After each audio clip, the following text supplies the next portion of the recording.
D'accord. Alors, nous sommes maintenant 36. Il y a plusieurs personnes qui se joignent à nous. Donc, si ça vous convient, je vais enregistrer la séance. Donc, c'est en cours d'enregistrement. Donc, comme je le disais, je voulais remercier Sandra, James et Guy-Philippe de participer.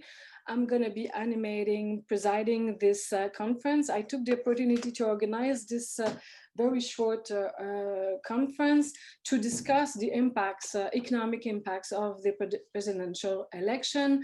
And I subtitled it between or nationalism, populism, and globalization 2.0. So it's very vast, but I think that, with everything that has been said and done since the last 4 years, we know that and we expect some changes. And I thought that it would be a great idea to discuss with James Galbraith, who is at the University of Texas, and Sandra Polaski, who is a fellow scholar at the Boston University. I know that Sandra is in Paris right now, so we organize early conference. And James, I guess you're in Texas or somewhere else, I don't know. But Guy-Philippe is in Montreal, so it's quite an international panel today at a roundtable. And I will tell you how we're going to function. I asked 2 questions to the panelists, James Galbraith and Sandra Polaski. Basically, what are going to be the consequences of this election for the economic policies nationally, but also on the international economic relations. So I asked first that Guy-Philippe, that is the writer of la politique commerciale, la chronique sur la politique commerciale américaine au CEIM, je lui demande donc d'ouvrir la conférence en nous expliquant un peu comment il a analysé cette élection et comment il entrevoit un peu la suite des choses. Et ensuite, on pourra donc donner 5, 6, 7 minutes à chacun de nos panélistes, donc James et Sandra, pour continuer la conférence. Alors, Guy-Philippe, tu auras présentement très court, juste pour donner, mettre la table, 5 minutes, voir ton analyse. Tu peux le faire en anglais ou en français. Cette conférence, elle est bilingue.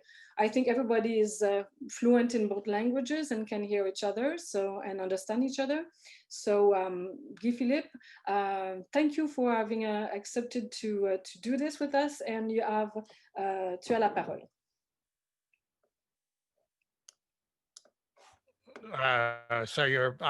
I'm happy to defer to Sandra, but you want me to go first? I'll go first.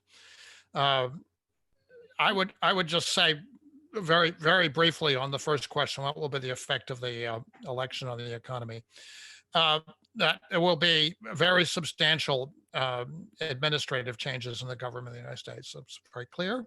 And the nature of the personnel in a whole range of areas will be very different beginning in January. You can just see this from anything from energy policy, where it is likely to be much more actively engaged with the question of climate change, to education policy, where the leading candidates for education secretary in the paper this morning are both leaders of major American educational unions, the National Education Association, American Federation of Teachers, labor policy, and anything, and for that matter, the Treasury Department. All of this will be under fundamentally different and broadly speaking, much more, actively progressive as opposed to actively reactionary hands. These changes are significant, but they are essentially administrative in character. They don't bear on the performance of the economy as a whole, which will depend upon matters that on 2 things. One is the evolution of the pandemic, and the other is the ability of the administration to get anything through the United States Congress. The question of the Congress is not settled because it will depend upon the outcome of the runoff elections in the Senate and in the state of Georgia, where there are 2 Senate seats that are still up, and that will determine whether the Democrats have up to 50 seats, in which case, if they have them, they will have an effective majority with the vice president acting as the president of the Senate and able to cast the tie-breaking vote on a whole host of matters. In what is marginally more likely, the outcome that the Republicans retain control of the Senate, then I think one can imagine easily a situation which is substantially blocked, and in which the Senate majority has an active interest in preventing anything that major from supporting the performance of the economy. To the extent that the economy is not supported, the Republicans will have an advantage in both the House, certainly in the House, and perhaps also in the Senate in the 2022 midterms. And from that point, political events will take a different course. So I think one should not look very with any great optimism at the possibility of strongly expansionary policies being enacted in the early months of the Biden administration. Quite apart from whether the administration itself will be actively pushing for those policies, and I think very likely that they will at least initially favor them, and they may have second thoughts about it later on, because depending upon what kind of attitudes toward broad fiscal policy the administration brings with it. But even if they're reasonably aggressive and progressive in their early phase, the outcome of their ability to actually get significant measures enacted is certainly very problematic. Whether it matters or not, it depends upon again, as I said earlier, the state of the pandemic.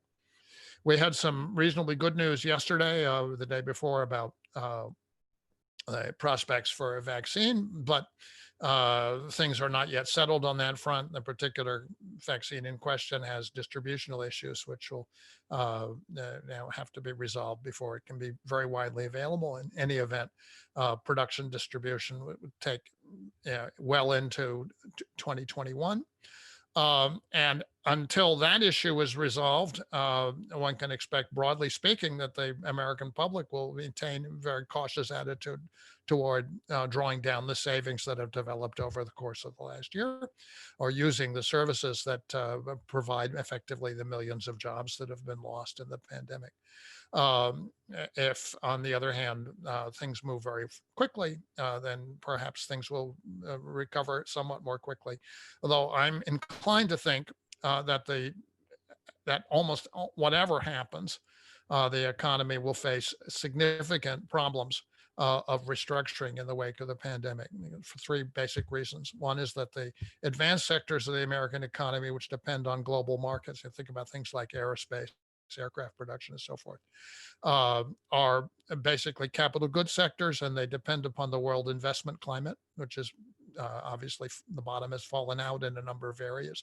Nobody's going to buy an airplane from Boeing, even notwithstanding the problems of the 737 MAX, even overlooking them because when so many of the airworthy aircraft and they are sitting on the ground and nobody's flying. So we have those kinds of problems, which are going to be of a long-term character and not amenable to being affected by domestic expansionary policy.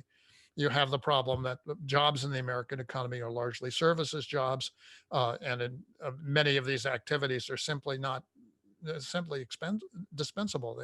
People don't need to go to bars and restaurants or to the gym, and they won't, by and large, resume those activities until it's safe from a health standpoint, and until they're reasonably confident that they have incomes themselves that they can afford to take on these activities, resume these activities, which is not something, is essentially a chicken and egg problem, if you like, that people won't have those incomes until other people are willing to spend. So that's a problem also, which may be somewhat resistant to domestic policy. And then the third big area is the problem is accumulating debts. We're presently under a series of a major forbearance and moratoria with respect to evictions and foreclosures that expire at the end of the year. They may well be extended, but so far the contracts have not been revised. And so people whose incomes have been interrupted still have accumulating arrears in a range of areas which affect the stability of their housing. To the extent that that is not resolved, you can expect that that will also bear very heavily on people's discretionary spending and on their, and their willingness to engage in any kind of new activity. So I expect that the difficulties that face the new administration will be quite serious. That would be my answer to the first question. Quite serious, and that in the absence of a real success led by my former student Stacey Abrams in Georgia in January, that the ability to resolve those issues through the congressional route will be extremely limited. I can come to Michèle's second question, but I'll maybe let Sandra tackle the first question. And she has much more expertise on trade policy than I do.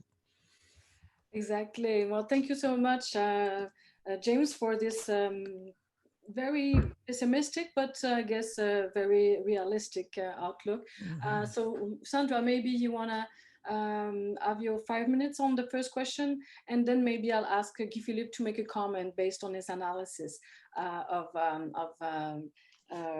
what he did before. So Sandra, can you have 5 minutes? Thank you. Are we allowed to ask questions down here? There's gonna be a question period at one point. Awesome. Okay, thanks.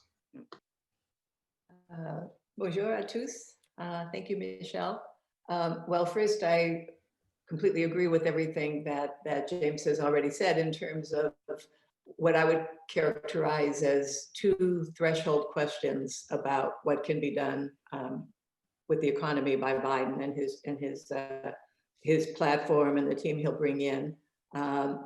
First, it will depend a lot on what happens in the Senate, and I'm an optimist by nature, but trying to win 2 seats in Georgia is going to be extremely challenging. You can't rule it out. All political attention in the country will be there for the next 2 months. And much of the maneuvering, I think, right now by the Republicans has to do with how they want to position themselves for that Georgia election, and doesn't necessarily tell us anything more than that. But in terms of the other threshold question, which is what's going to happen to the economy, where we are right now is about 11 million unemployed. So from the first and second wave of the pandemic and the associated shutdowns, about 22 million jobs were lost. We've only regained about half of them. And now we're going into a very serious third wave. We don't know where we're going to come out. Again, the news about the virus yesterday was encouraging, but it's a long way from here to the point that the pandemic is tamed. Surely it's at least half a year, more likely a year and a half, or 2 years. And so there will be continued damage to the economy. Whether we end up in a mild recession or a deep recession or something even worse, I think is not possible to know right now. I do think that will, to some extent, affect the possibility of getting things through the Senate. If they end up holding the Senate with one vote, for example, if one of the Georgia seats goes to a Democrat and one to a Republican, which I think is a feasible outcome, then it would be a question of not only Mitch McConnell controlling the processes, but trying to pull 1 or 2 or 3 Republican votes over. And if the crisis is really extreme and severe, I don't think we can rule that out. So in terms of those 2 threshold questions, I agree with James, possibly a little bit less pessimistic.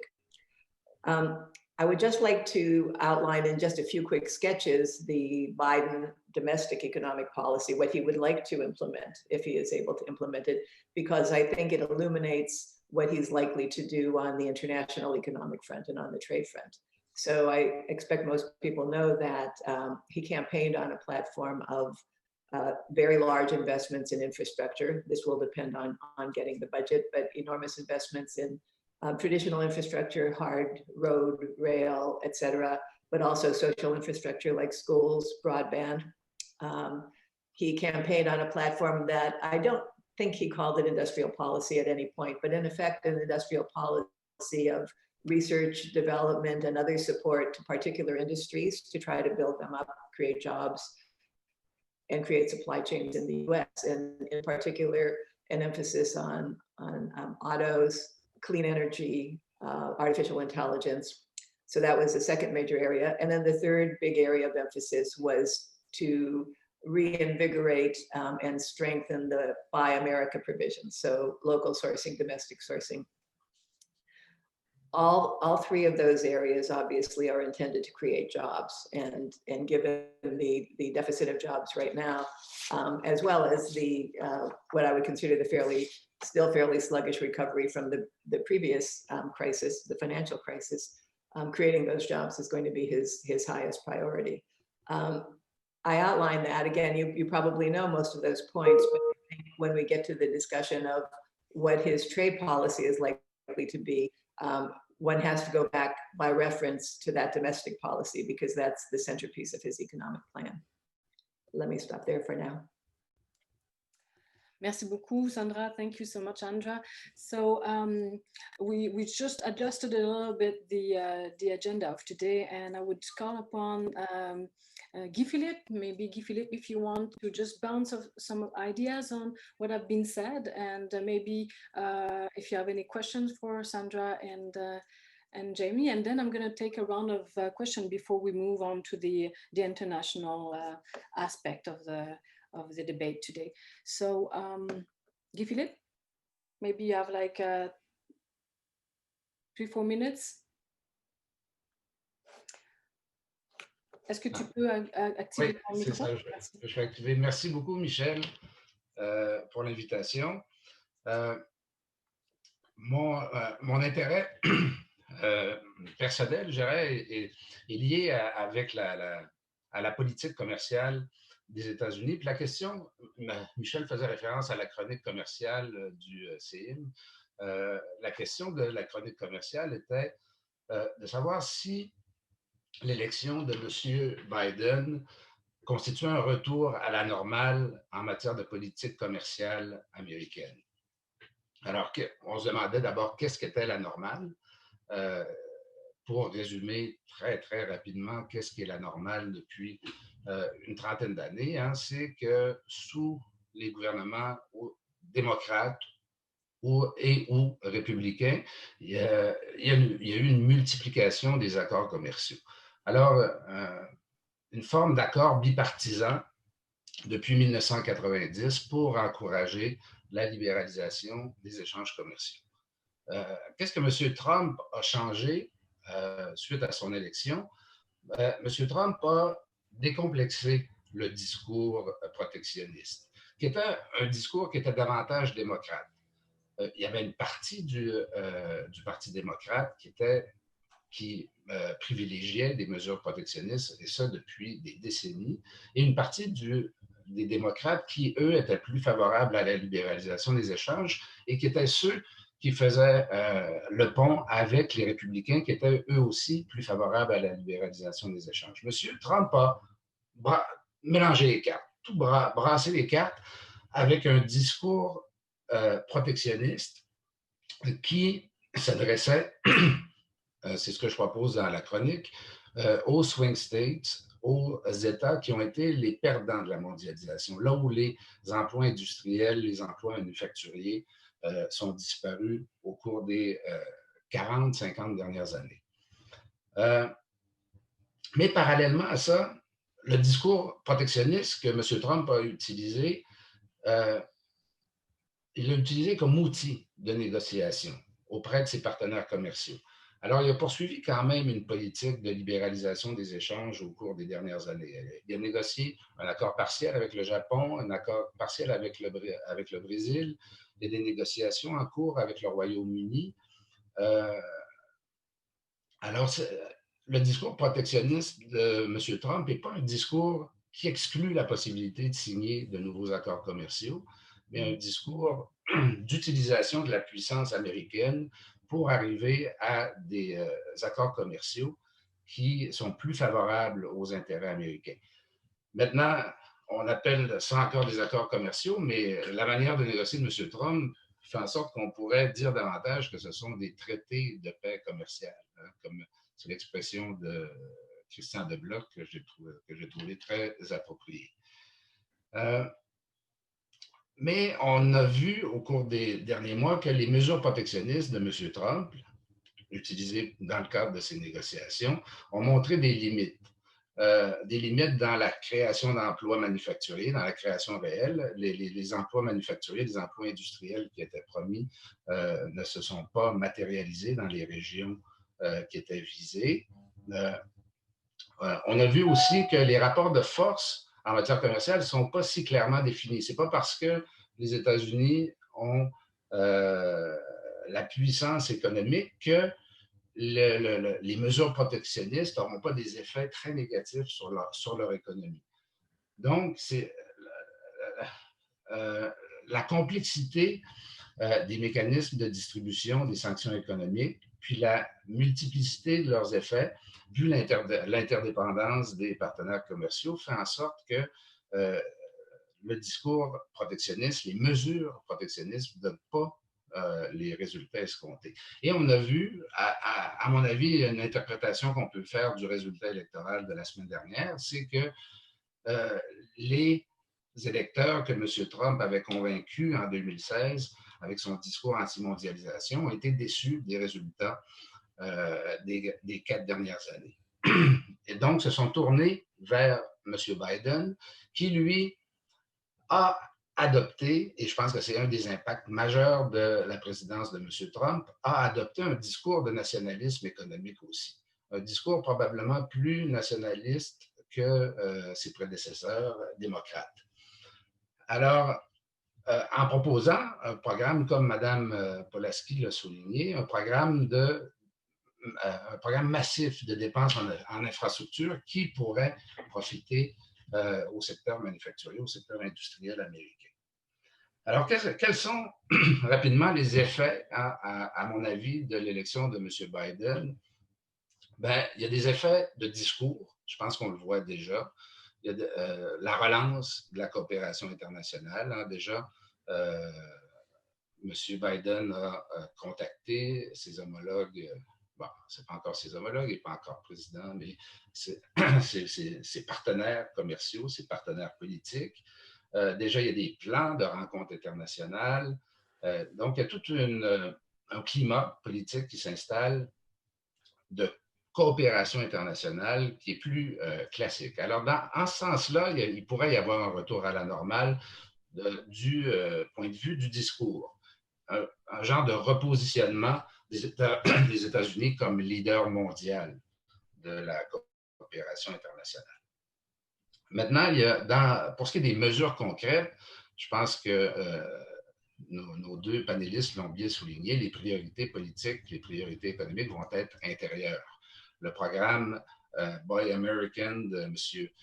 Biden, qui est l'essentiel de son programme économique, ce n'est pas un programme de libéralisation des échanges, hein, c'est un programme de renforcement de l'achat local qui, peut-être par des mesures même de négociation avec les partenaires commerciaux, permettrait davantage aux États d'acheter localement. Mais on peut concevoir qu'il y aura une poursuite des négociations en cours avec des partenaires commerciaux, surtout ceux qui sont du même niveau économique, comme le Royaume-Uni et comme l'Europe. Parce que c'est la grande résistance démocrate, c'est souvent là où les conditions de travail où les conditions environnementales sont très différentes de celles qu'on trouve aux États-Unis. Alors, ce n'est pas vraiment le cas au Royaume-Uni, ce n'est pas vraiment le cas en Europe non plus. Alors, il serait possible qu'il y ait quand même une progression des négociations commerciales sur ce plan-là. On peut penser aussi qu'il y aura eu un apaisement à l'OMC. La relation entre l'administration Trump et l'OMC a été très, très antagoniste. Je crois qu'au cours des prochains mois, on va voir un apaisement, mais un apaisement qui donnera quoi comme résultat dans la mesure où il serait très étonnant de voir des progressions d'accords multilatéraux au cours des prochaines années. On peut penser aussi qu'il y aura une pause dans les négociations bilatérales, une concentration sur les affaires de politique intérieure, mais peut-être la poursuite ou l'amorce de négociations plurilatérales sectorielles, parce que les intérêts américains sur la propriété intellectuelle, sur le commerce numérique, sur la coopération réglementaire demeurent importants. Les intérêts, l'exportation des normes américaines dans ces secteurs-là demeure importante. Alors, on peut penser que des programmes, des négociations comme le Trade and Service Agreement pourraient être éventuellement relancées. Voilà. Ben, je vous remercie de votre attention. Si je peux relancer avec une question, je me demande de quelle manière les démocrates, en fait, de quelle manière le repositionnement, est-ce qu'il est possible qu'il y ait un repositionnement politique aux États-Unis entre les démocrates et les républicains sur la question du commerce international, de la libéralisation des échanges, aussi le repositionnement que M. Trump a instauré durant son mandat risque de durer? Merci beaucoup, Guy-Philippe. Finalement, ton entrée en matière, la table que tu devais mettre, finalement, tu remets en place certaines idées qui ont été exprimées auparavant, mais en plus, tu fais le pont avec la deuxième question, donc c'est très bien. Je pense qu'on aurait dû d'ailleurs le prévoir comme cela. Alors, je donnerai la parole à James et ensuite à Sandra, et on pourrait aussi, j'ai des questions qui arrivent dans la conversation. So so James and Sandra, another 5 minutes each, and then we'll open to questions. Thank you. Well, I certainly don't have 5 more minutes, but just generally on the question of international relations, and I'll defer to Sandra completely on the question of trade policy. But broadly on the question of international relations, we're obviously going to see a major resurgence of the United States into a number of agreements and international participations which have been suspended or interrupted under Trump. Biden is going to rejoin the World Health Organization, essentially on the first day of his term. He's going to rejoin the Paris Agreement on climate change, for whatever that may be worth in practical terms. Is going to obviously try to renew and generally smooth out relations with NATO allies and so forth. All of these things will be done, I think, relatively quickly. The broad foreign policy orientation of the team is likely to be very similar to that of the Obama administration, and therefore, in some respects, substantially more aggressive and with respect to interventions around the world than was true under Trump. Although the one big question is whether that applies to Iran, where the possibility of rejoining the JCPOA is definitely in the air, although what that will be done or not, I think is not yet entirely sure. However, I would argue that the world situation is substantially different than it was in 2016, 2017, and that the potential for highly active U.S. policy, particularly in the military sphere, is much less. And that the position in Syria is very different. The position in Ukraine is very different. The position with respect to China is very different, notwithstanding the efforts of the Trump administration to confront the basic Chinese projects, the Belt and Road Initiative, and so forth. So whatever the broad attitudes of the incoming Biden team, I think they will be facing a reality which has evolved substantially in the 4 years since the last time Democratic foreign policy establishment was effectively in power. So that said, on commercial agreements, again, Sandra is much more of an authority than I am. The Biden rhetoric is not going to be as aggressively globalist and free trade oriented as past Democratic administrations. I think that moment has clearly passed, and for political, if not for reasons of broader conviction, Trump clearly demonstrated the vulnerability of Democrats on the question of trade, and they will be conscious of that going forward. So I'm not sure whether I would expect that there would be a broad change in the underlying commercial policy. Some of the most aggressive people in the Trump team, particularly with respect to China, will be gone. But the tendency of U.S. politics to ratchet up hostility simply for the purpose of avoiding the problem of being undermined on the domestic political front, too soft on this, too soft on that, is an old problem in American politics. So anybody who speaks out in favor of smoother relations with major powers like China or Russia is likely to be considered politically suspect, and therefore that tendency may not be particularly evident, even with respect to, let's say, the people who feel that the Trump that the Trump team was engaging in an aggressive and let's say not necessarily productive acts of confrontation with other major economic powers, particularly with China. So on that, I'll let Sandra speak to an area where she has a great deal of expertise and authority.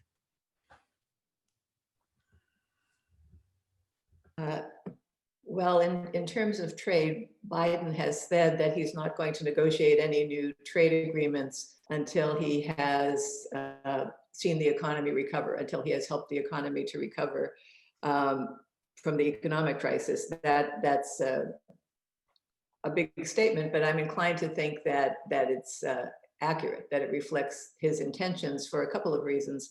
One, his administration is going to be tremendously occupied with trying to deal with the enormous economic fallout of the pandemic. And they're not going to want to spend a lot of political capital on controversial issues. If you think about the new trade negotiations that the Trump team has teed up, you think about India, Brazil, Kenya, even UK, these are not going to be priorities for Biden. And so it's hard to see that on any of those fronts he would want to go forward.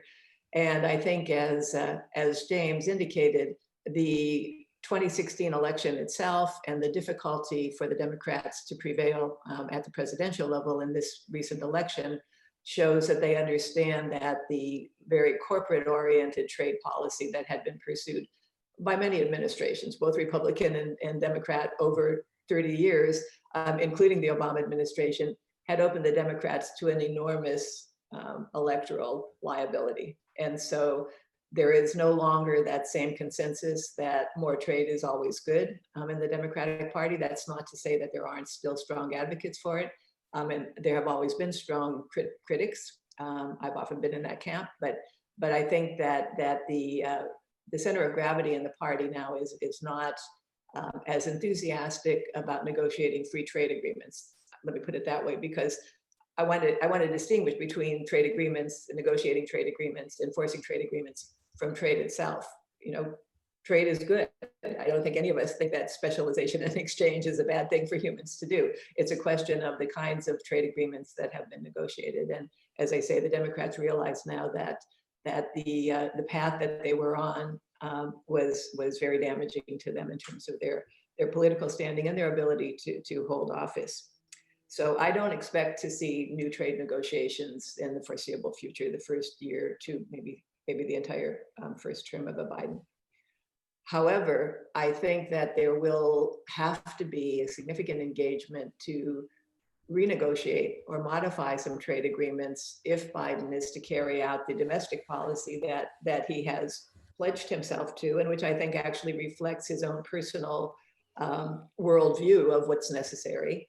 Probably the most obvious example of that is the Buy American, because Buy American is highly constrained by the WTO GPA, the Agreement on Government Procurement, by many of the trade agreements. I mean, I understand that Canada was not so enthusiastic about the government procurement sections in USMCA, but many of the other US free trade agreements are very strong and very restrictive on that. So So the Biden team, if they actually want to go forward with that, and I believe that they do, and in fact, that's something they can do without any Senate votes. And so it's one of the areas of policy where they're holding the levers. They're going to have to either ignore those agreements, and that's not going to be the way that they want to come on the world stage of simply being defiant the way Trump was, and they criticized Trump for being. So I think it means either renegotiating, asking trading partners for a moratorium, or withdrawing. And I don't think withdrawing is entirely far-fetched, because the Trump administration actually floated some ideas of withdrawing from GPA earlier this year in a different context for different purposes. But it seems to me that either a moratorium or renegotiation with the bargaining leverage of potential withdrawal is likely to be on the table, so that they can pursue the Buy American, Made in America, building up US jobs and so on, that not only is an important part of the overall platform, but it's one of the few things that they really don't need Republicans to do. They can do it all through administrative action. So that's one point. But I think more profoundly, even than that, if some of the ideas of real investment in industries, and real investment in supporting the development of a clean energy industry, of electric cars, et cetera, in the US, if they are to pursue that, they're going to run into a number of the constraints that were negotiated very often at the insistence of the US itself, in terms of anti-subsidy provisions, in terms of anti-state aid, many of the provisions, not many, well, some provisions of TRIPS around pharmaceuticals, around medical equipment and so on, some of the provisions of TRIMS, all of these things that the US negotiated are going to be constraints on what a Biden administration can do in terms of domestic industrial policy. And so they certainly are not going to want to propagate them, as far as I can see. And I think that they will end up needing to, over time, consider a renegotiation or a moratorium on some of those provisions as well. I mean, where I think you'll see a rather dramatic change, and I certainly hope so. For example, in early 2020, I think it was in January or February, the US, the EU, and Japan announced that they were going to launch an effort to really tighten down the anti-subsidy, state-owned enterprise, state aid provisions. If they couldn't do it multilaterally, they would do it through a plurilateral. And of course, the entire target of that was China. Well, now in Europe, for example, where I am, the discourse has shifted enormously. The talk now is much more about national champions, supporting national champions. There is enormous state aid across all the countries that can afford to do it and have the inclination to do it. There is taking up equity stakes in companies, state ownership of parts of companies, in some cases pretty substantial parts of companies, in many countries in Europe. And so the discourse about constraining public ownership of private firms, the discourse about subsidies and state aid has shifted very dramatically as a result of the reactions to the pandemic.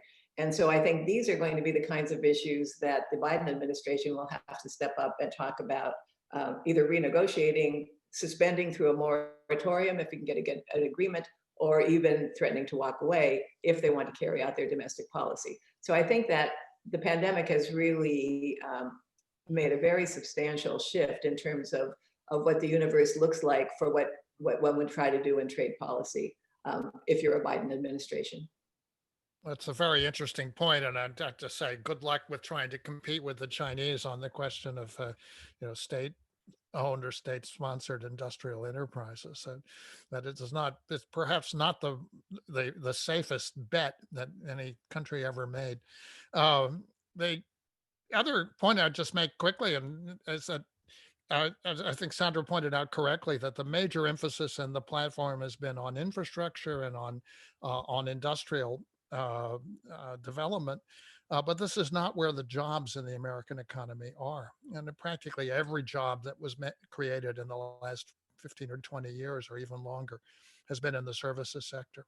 And those jobs are the ones that went away in the pandemic. So it will be very interesting to see if there's any significant thinking about how you deal with the workforce that we actually have, the work that people have actually been doing, office work, services work, small and medium enterprises.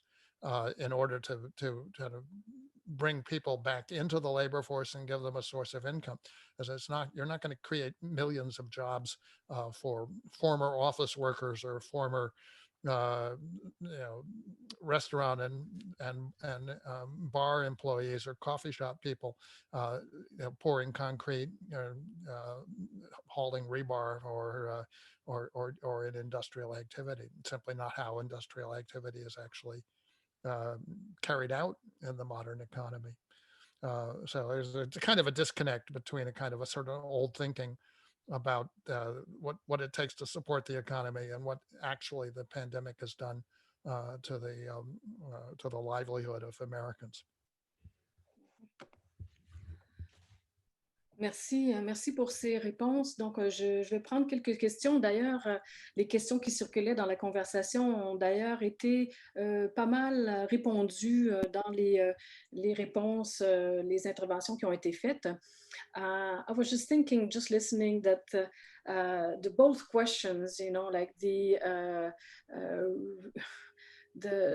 intervention of the state in the US economy that is going to be happening, and at the same time the re-questioning of the trade policy of the US and the role of the US, you know, internationally, traditionally is quite important.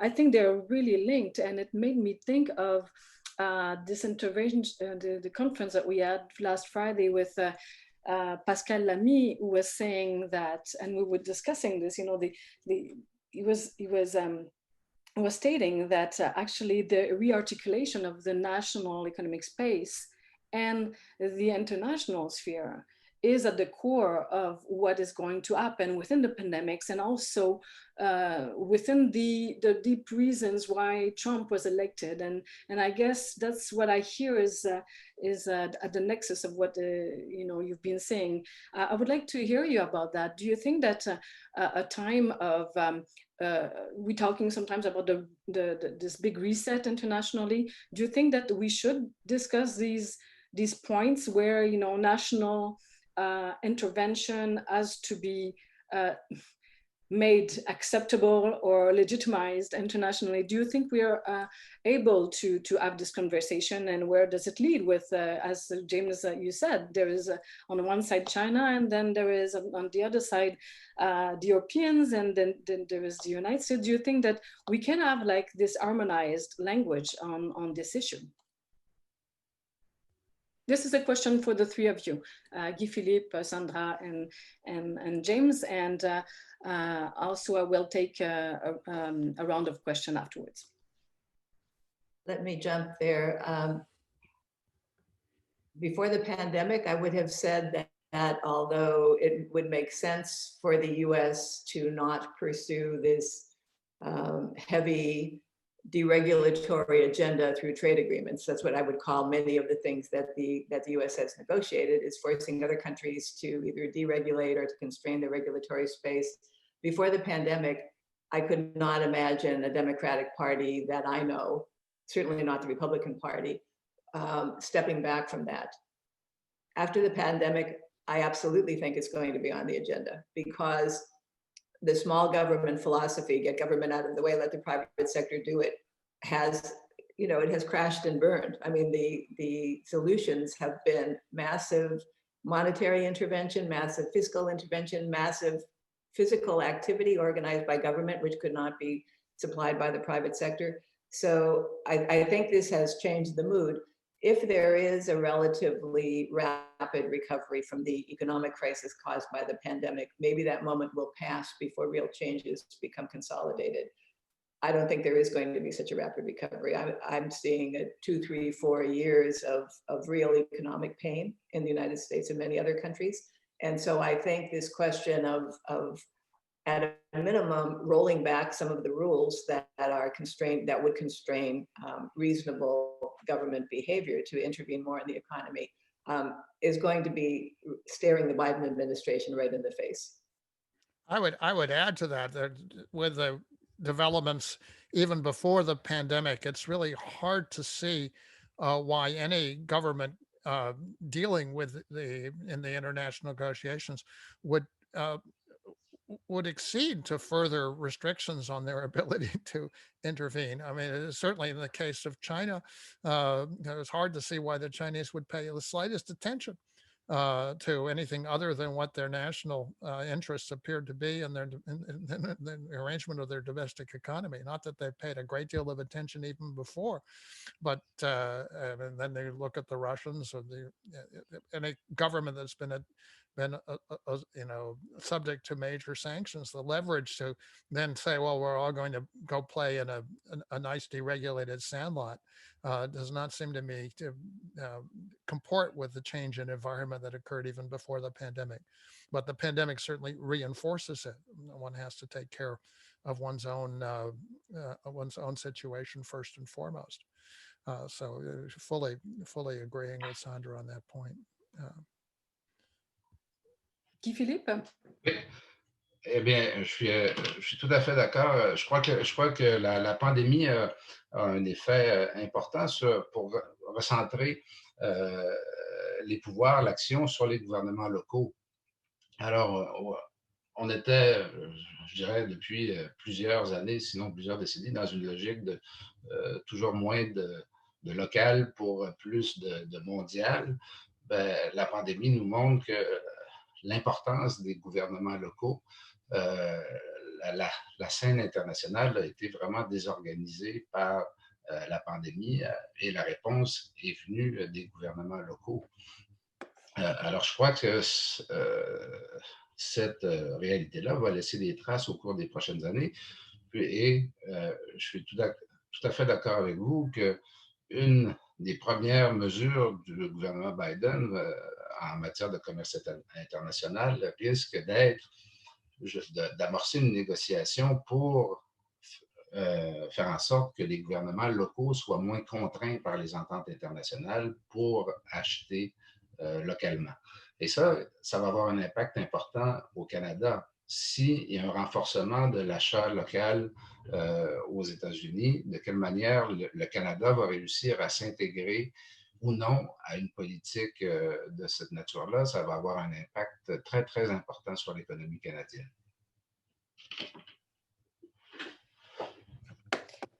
Oui, on a eu plusieurs questions dans la conversation. We have many questions on the impact of the election on Canada. I don't know if you have anything else to say about that.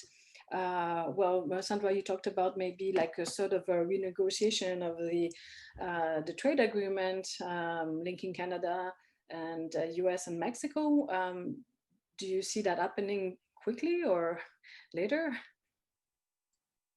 Well, some of the issues that I was talking about are not directly at stake in the USMCA. For example, some of the government procurement, that's more of a WTO issue, and the other free trade agreements. My guess on USMCA is that the inclination on the part of the US, and I would expect Canada and Mexico, certainly Mexico, probably Canada, and probably US, will be to let the USMCA get implemented, let it roll out, let it have the experience of what's going to happen for a year, 2, 3 years. I don't think that there is going to be any desire in the US to revisit it.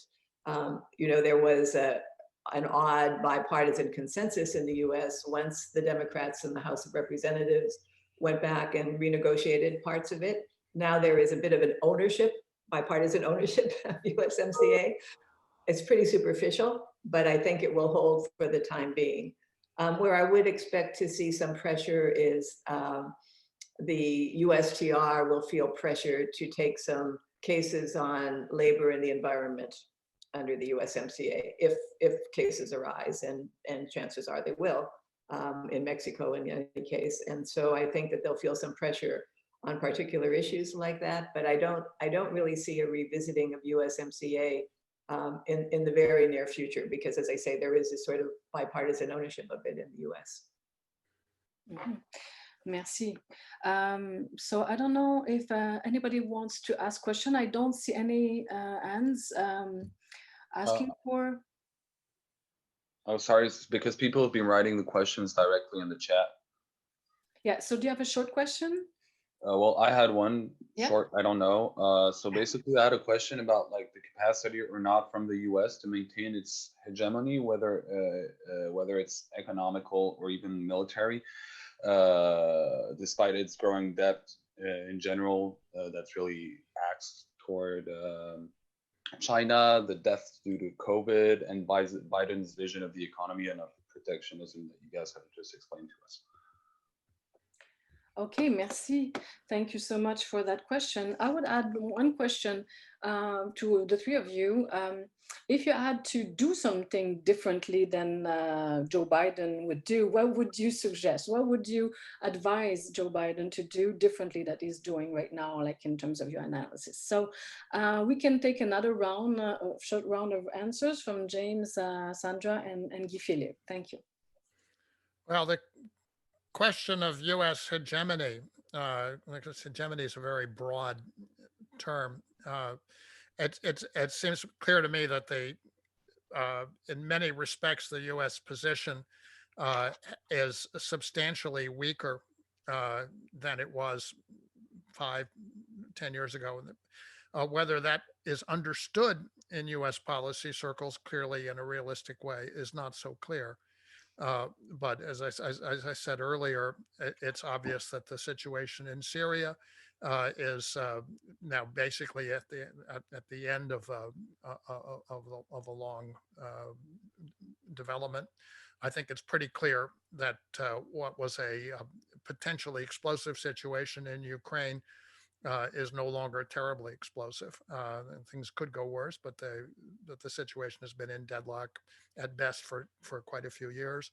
And so as one looks around at places that were potential flashpoints 4 or 5 years ago, and I don't expect that there will be that the Biden administration will be provoking the potential of conflict in the Taiwan Strait, for example. That it was, I think, even a remote possibility, even under the most aggressive policies of the Trump administration. So the world situation is evolving, and it's evolving in Europe, I think pretty clearly, with a reassertion of some German leadership in the European Union. That the U.S. is going to have to accommodate itself to this. Is this going to mean a major change in world financial relationships? That I'm much more skeptical of. The people have been predicting the potential decline or demise of the U.S. dollar as the medium for world finance. They've been predicting this for 30 years, and it hasn't happened. It doesn't appear to be happening simply because there's no clear alternative. There's no international alternative to take over the role. And then the regional alternative, the euro, has not succeeded in doing so. And nothing else comes close to having the same basis in the vast and liquid U.S. financial markets that the dollar does. So I'm always inclined to say the last word on that one goes to the Iron Chancellor, Otto von Bismarck, allegedly late in his life, who remarked that the Almighty Providence takes special care of drunks, fools in the United States of America, and that may continue. That luck may continue to hold for a while longer. Nothing is forever, but. Thanks a lot. I'll come in on your question, Michèle, which is if I were to tell Biden to do something different than he's doing, I think many of the things that he proposed in his platform were sound and were well balanced in terms of what was possible. But the one thing that is not actually part of his program at this point, and it goes to the problems in the U.S. domestic economy that Jamie was pointing out, which are the fact that heavy infrastructure is not going to absorb a lot of the people who are unemployed from the service sector. But I think if in fact the crisis is as deep as I tend to fear, I think the U.S. needs a real jobs program, one or more jobs programs like what we had during the Depression, because you can create a jobs program which can absorb all of those skills. There are huge underserved services needs in the U.S., whether it's child care, daycare, elder care, every kind of care, arts, fostering community activities and so on. There are enormous amounts of things that can be done that can absorb service sector talent, service sector skills, in addition to the infrastructure and the retrofitting for environmental purposes and so on, which go across a spectrum of heavy work to not so heavy work.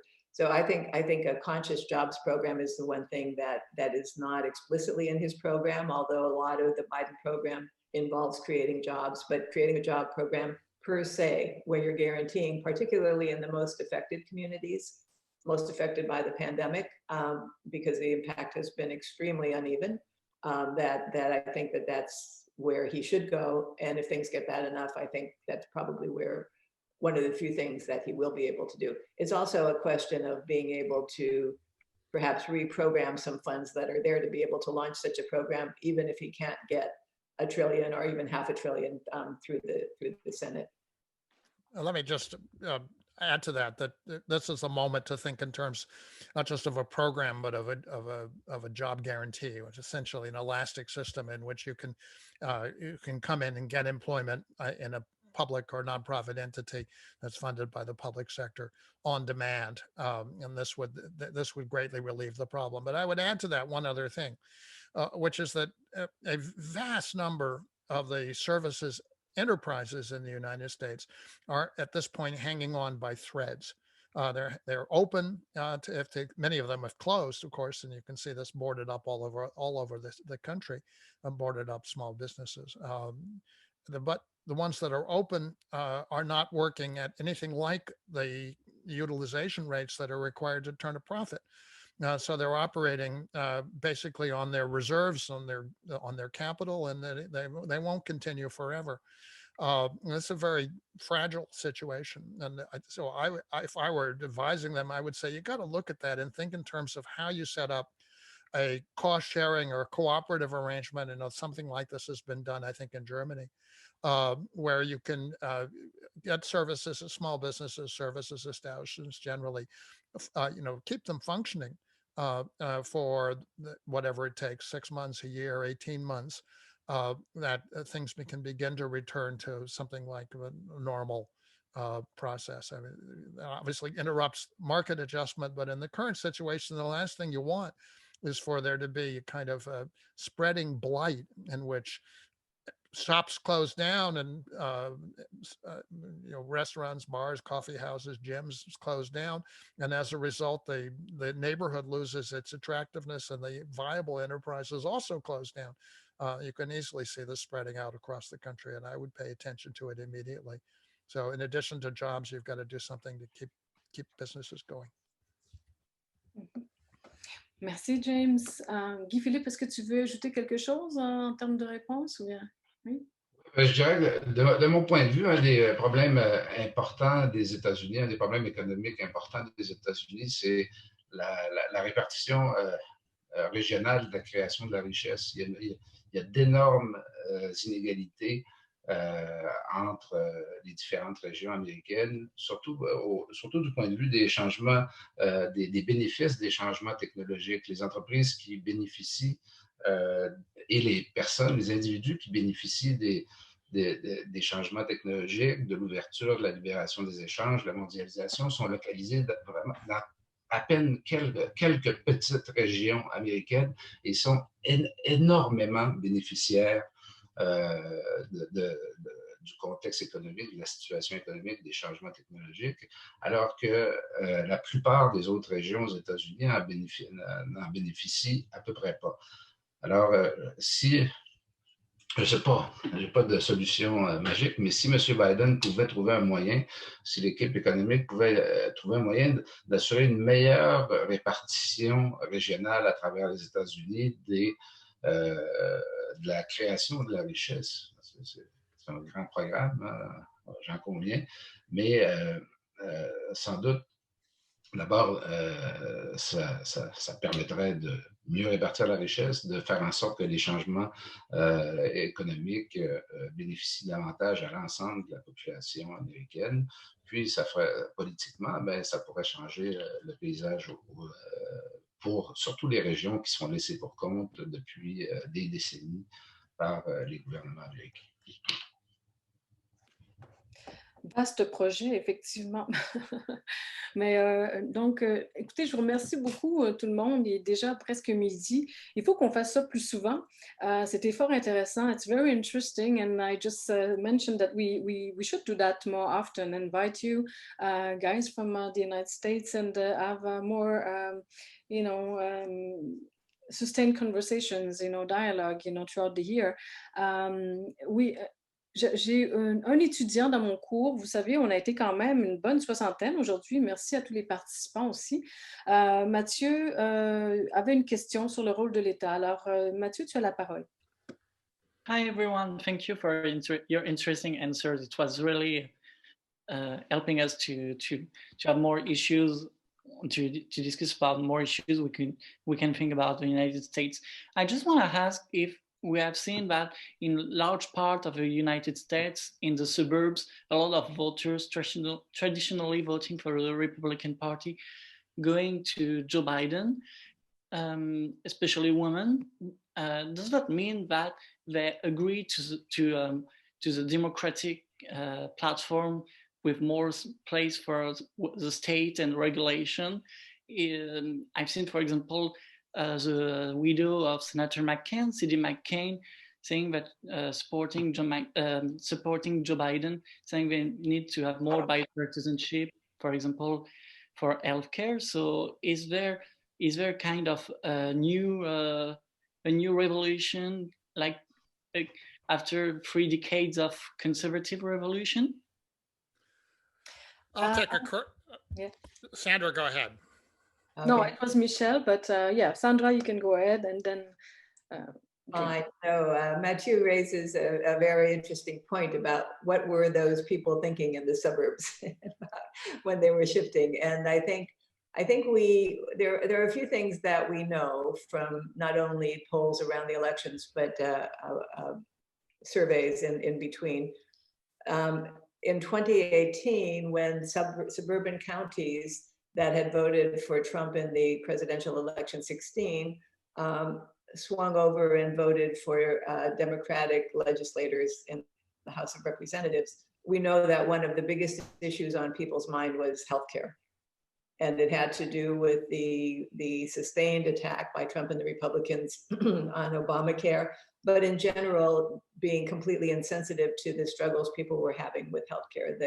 The premiums going up, the copays going up, the quality of the coverage constantly being whittled back. I mean, that was something that even people in white collar jobs with fairly good salaries, with good skills, their healthcare was being eroded. And of course, people who were poor were in much worse shape. But I think in the suburbs, that was the top issue. It wasn't the only issue, but it was the top issue.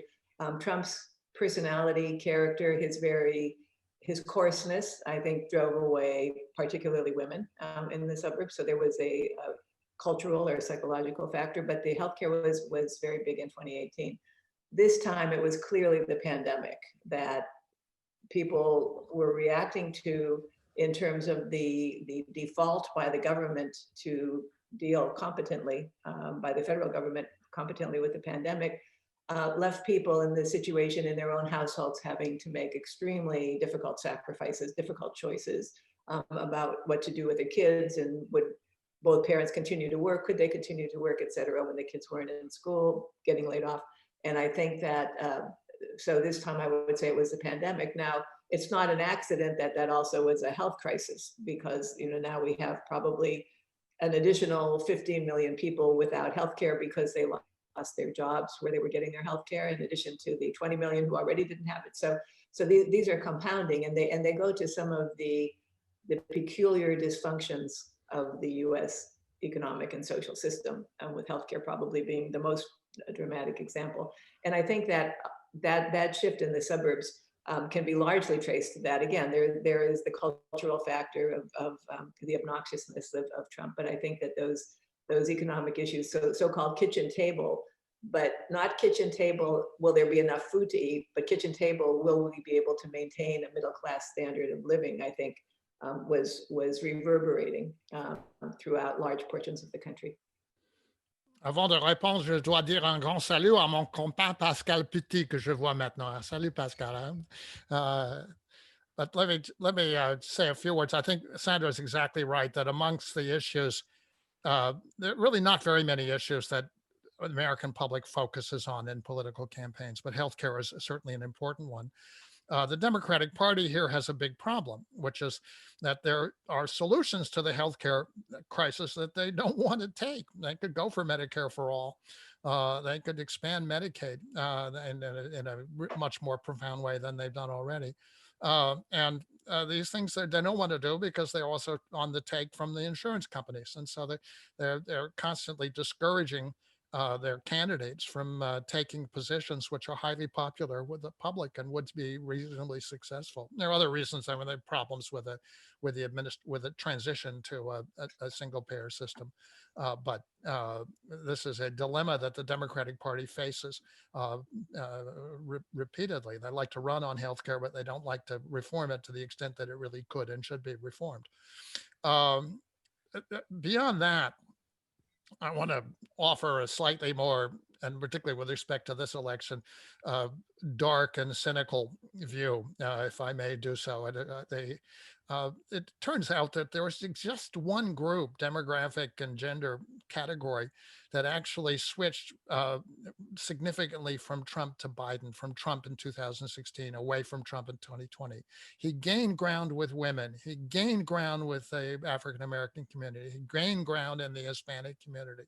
And the one group that he did not gain ground with, that he lost ground with, and it cost him the election, was that one despised sector of the American electorate, the white male, which 5% shifted from Trump back to Biden. And so my suggestion is that the reason the Democrats lost in 2016 was that there was a reaction of white males to the nomination of Hillary Clinton. And there were a group of people who voted for Trump either because she was a woman or because they didn't like her personally. As I say, misogyny elected Trump. And when the Democrats nominated a man, misogyny defeated him.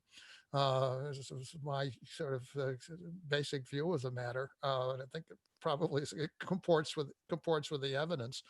That does it, that have a particular policy, implications for the future?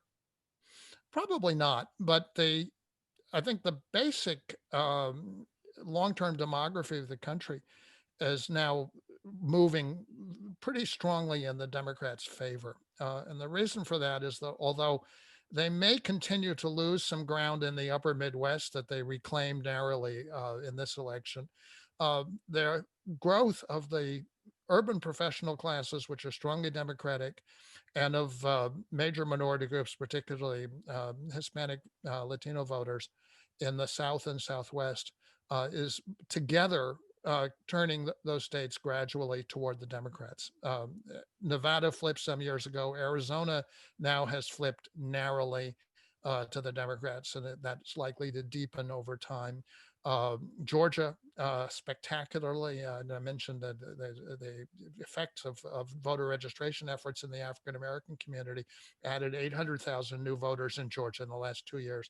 And so you have a shift to the Democrats there, which is a truly remarkable development. Is the first state of the Deep South to become demographically democratic. And then you have movement in the biggest prize of all, which is Texas. It's slow. It's about 3% every 4 years. Obama won 40% in 2012, Hillary Clinton 43%, Joe Biden 46%. In the next cycle, I'm confidently predicting 49%. That's not enough to carry the state, but 2 cycles from now, Texas will be contestable, if not Democratic. And at that point, it's hard to see where the Republican Party gets a majority, unless there's some further major change in the way American politics is aligned, which is always possible, of course. But the Republicans are really looking at they lost California, New York, New York 40 years ago, California 25 years ago. If they lose Texas, the electoral college is going to be stacked against them in the way that has not been true up till now.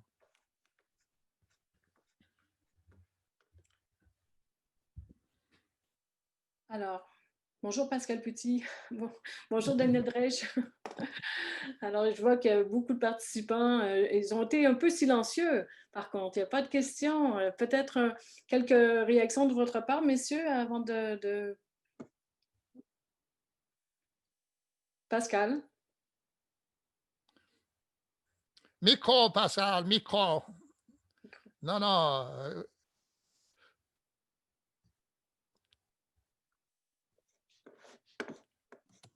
Voilà. Voilà, excusez-moi, il y a une maladie, en tout cas en Europe et certainement en France, où il y a des tels nombres de séminaires, de webinars que j'étais impliqué dans un autre avant, alors que je voulais suivre absolument. Je pense que quand même, j'avais hâte d'entendre Jamie, parce que c'est une grande et belle nouvelle, la seule depuis longtemps, que cette défaite de Trump. Il y avait un article intéressant tiré des travaux de Fourquet dans Le Monde hier, qui disait grosso modo que Marine Fontaine ne pourrait pas faire comme Trump. Et je dis, et moi j'ai interrogé, j'enverrai à Jamie les interrogations. Je pense que la question c'est pendant combien de temps ce Trumpisme va rester? Est-ce qu'il ne va pas se réduire? Il y a une partie des républicains qui se trouvent avoir voté Trump alors qu'il n'est pas... Enfin, j'ai vu il y a 3 jours un film sur ces relations entre le FBI, la mafia de Brighton et Trump. Et c'est invraisemblable de penser que le bourgeois moyen républicain reste attaché à cette personne, quoi. Moi, je pense que le prochain jeu de golf qu'il aura en 2021, ça sera à Alcatraz. Qu'est-ce que vous en pensez? Donc, l'histoire, c'est que cette bulle qui peut s'expliquer va se dégonfler extrêmement rapidement. C'est la question à Jamie. Est-ce que le boule Trump va se dégonfler? Le boule personnel, le boule de la bourse? Hein? Ce boule, c'est le boule, c'est le culte de personnalité ou la bourse même? Non, le culte de personnalité. Le culte de personnalité, oui, je suis d'accord. Ouais. Ça va se dégonfler. Okay. Maintenant, il y a une situation assez difficile. Il n'a pas encore accepté l'élection de Biden. Ça a commencé à gêner un peu les gens. Mais je pense que assez rapidement, il sera oublié, mais mis à part. Il y aura beaucoup de républicains qui vont, dès janvier, vont commencer à se mettre en place pour les élections de 2024. Et il y aura une tendance qu'on peut considérer assez clairement fasciste qui va arriver en tête du Parti républicain, qui vont contester le leadership du Parti républicain. Je crois que c'est un risque assez sévère. Hein? On peut déjà voir les gens type Hawley, Pompeo qui vont suivre une ligne dure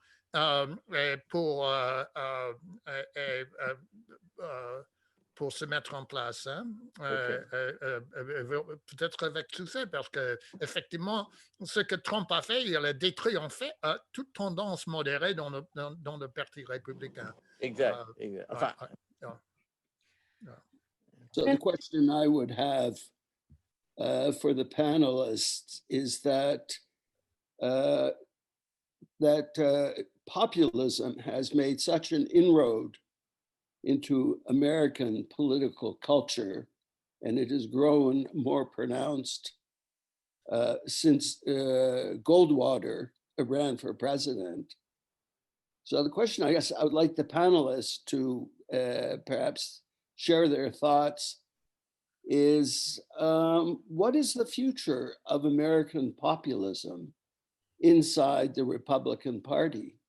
It seems to have a home in one of the primary institutions of American political culture. So what are your thoughts about Trumpism without Trump? I'm happy to take a gander at that one. I want to be a little careful about the use of the term populist, which is a term that is used pejoratively and in a sense very ahistorically to describe the forces behind Donald Trump. Trump is, of course, an oligarch who has had a particular class appeal, and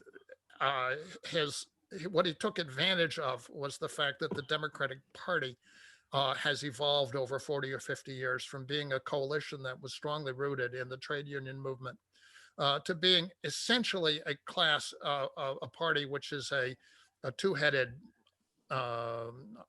entity. On the one side, urban professional classes who dominate the party and who are headed up by big finance on the East Coast and big technology on the West Coast. And that's their financial base. But basically the liberal forces who dominate America's cities. And on the other hand, the minority communities and low-income communities, African Americans, Latinx voters, to very small numbers of Native Americans, but in any event, low-income immigrant and minority communities. And those two forces, where you find the states where those two forces together add up to a majority, that's a Democratic state. The Republican Party is absolutely in the middle of the American income distribution and of the American class structure. It's a party of small towns. It's the party of small cities. It's the party of the countryside. It's the party of the plains. It's the party of the Old South. And those places where you have a predominant rural suburban majority, then those places are the most solidly Republican. Neither substantially wealthy nor substantially poor.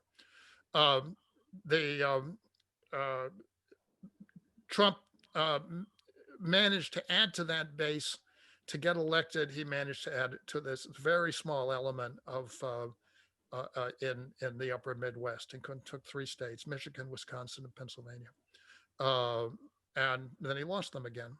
And I said, I think the most likely explanation for that is simply that there was a portion of a vote that would ordinarily stay with the Democrats that simply didn't like to have to vote for the possibility of voting for Hillary Clinton. So what is the future? Future looks very much like the present, although without perhaps without anybody who has had the personal dynamism that Donald Trump had. He had a certain, I mean, it gave the guy a certain amount of credit. He had a certain crowd appeal, which was partly because of extreme candor, extreme disregard of the niceties of American political discourse, the ability to use Twitter to get around the hostility of the major media, this was he blew away 17 candidates in 2016, the whole Republican establishment. He knocked them off like 9 pence. It was really, I mean, a remarkable achievement, including the scion of the Bush clan, which was not a minor political force in America. So what we're going to see is a set of younger people emerging in the Republican Party who are who will have the same base as Trump, who will come from the regions that Trump dominated, from places like Missouri, Nebraska, but who won't have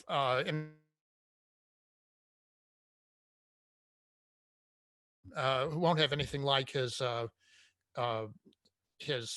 personal skills. They'll substitute for it by I think taking very hardcore, harsh policy lines. and we'll see whether they can succeed with that. I wouldn't rule them in, and I wouldn't rule them out at this point. Non, merci. C'est tout le temps qu'on a, malheureusement. C'était super intéressant. Very interesting. Thank you, James, Sandra, Guy-Philippe, and all the participants. We won't solve, the debate today. We won't know the answers. So that will mean that we just have to reconvene at a later date. So this is an invitation to continue and discuss with us. Very nice. Thank you, everyone. I remind you that this was recorded, and we're going to send a link for everyone to keep with them. So thank you, and see you later. See you another time. Yeah, Merci beaucoup, Michèle. Un grand plaisir. Goodbye. Goodbye. Bye.